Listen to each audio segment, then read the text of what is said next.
Assalamualaikum warahmatullahi wabarakatuh.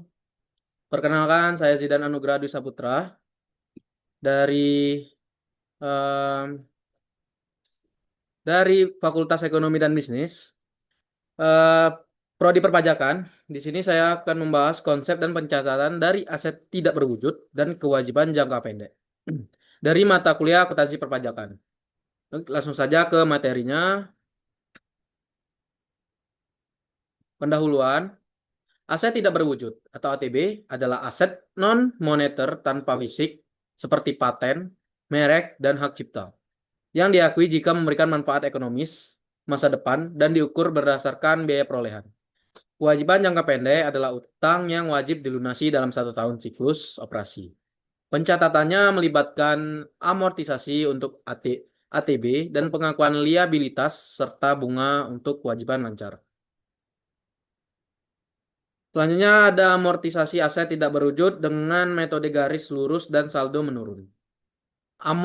Amortisasi aset tidak berwujud.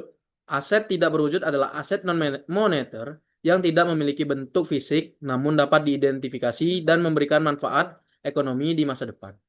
Seperti hak paten, hak cipta, lisensi, dan merek dagang. Aset ini tidak memiliki umur manfaat terbatas, sehingga perlu dilakukan amortisasi, yaitu alokasi biaya perolehan aset selama masa manfaatnya.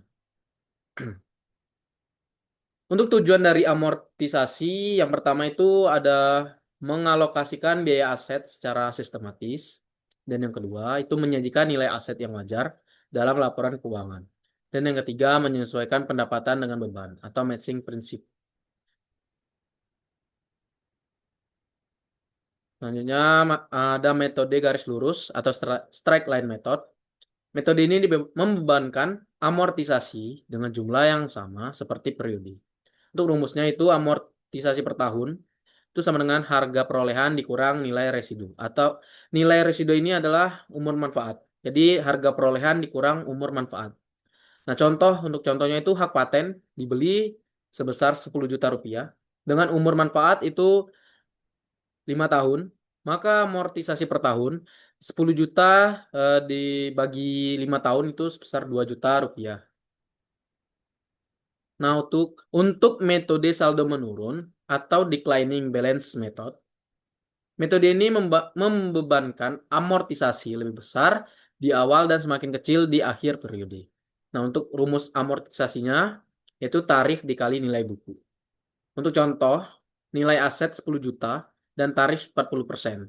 Untuk tahun pertama, tahun ke-1, 40% dikali 10 juta sama dengan 4 juta rupiah. Nah, untuk nilai buku akhir sama dengan 6 juta, sisa dari 10 dikali 40% tadi. Nah, maka tahun kedua, 40% dikali 6 juta, sama dengan 2 juta 400.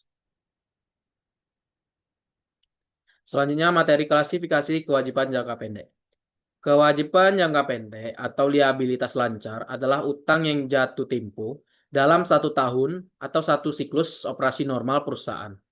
Klasifikasi ini mencakup utang dagang, wesel bayar, utang gaji, utang pajak, pendapatan diterima di muka, dan bagian utang jangka panjang yang jatuh tempo dalam waktu dekat. Untuk klasifikasi dan jenis kewajiban jangka pendek, yang pertama itu ada utang usaha atau accounts payable, yaitu kewajiban kepada pemasok atas pembelian barang atau jasa secara kredit. Yang kedua ada WC bayar atau notes payable, yaitu janji tertulis untuk membayar sejumlah uang dalam waktu tertentu. Dan yang ketiga itu ada pendapatan diterima di muka atau unearned revenue, yaitu kas yang diterima sebelum jasa atau barang diserahkan. Masih di materi yang sama, selanjutnya yang keempat itu utang akrual atau biaya masih harus dibayar. Itu yaitu beban yang sudah terjadi namun belum dibayar. Contohnya utang gaji, utang bunga. Yang kelima ada utang pajak, yaitu kewajiban pajak kepada pemerintah yang harus dilunasi.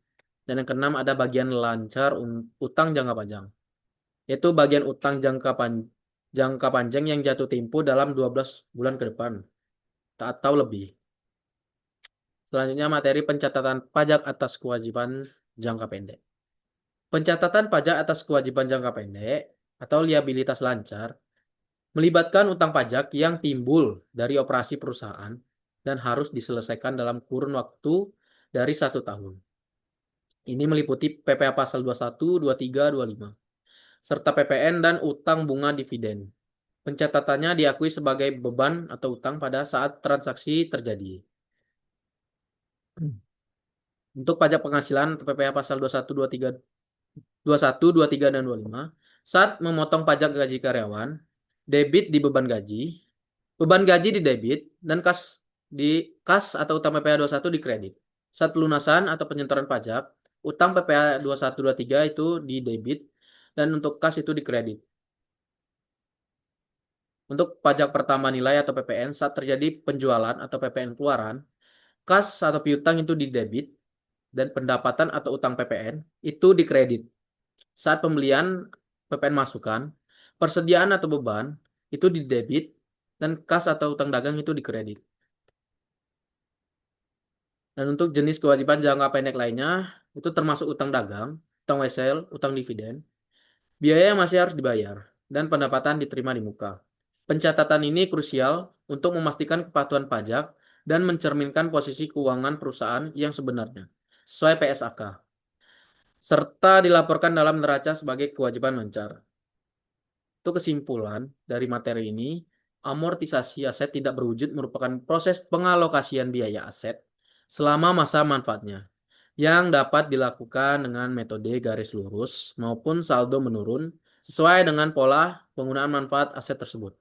Kewajiban jangka pendek adalah utang yang harus diselesaikan dalam waktu kurang dari 1 tahun dan terdiri dari berbagai jenis seperti utang usaha, utang pajak, dan biaya yang harus dibayar. Dalam akuntansi perpajakan, kewajiban jangka pendek khususnya utang pajak harus dicatat, disetor, dan dilaporkan sesuai dengan ketentuan yang berlaku agar tidak menimbulkan sanksi. Baik, sekian dari materi saya akhiri. Assalamualaikum warahmatullahi wabarakatuh.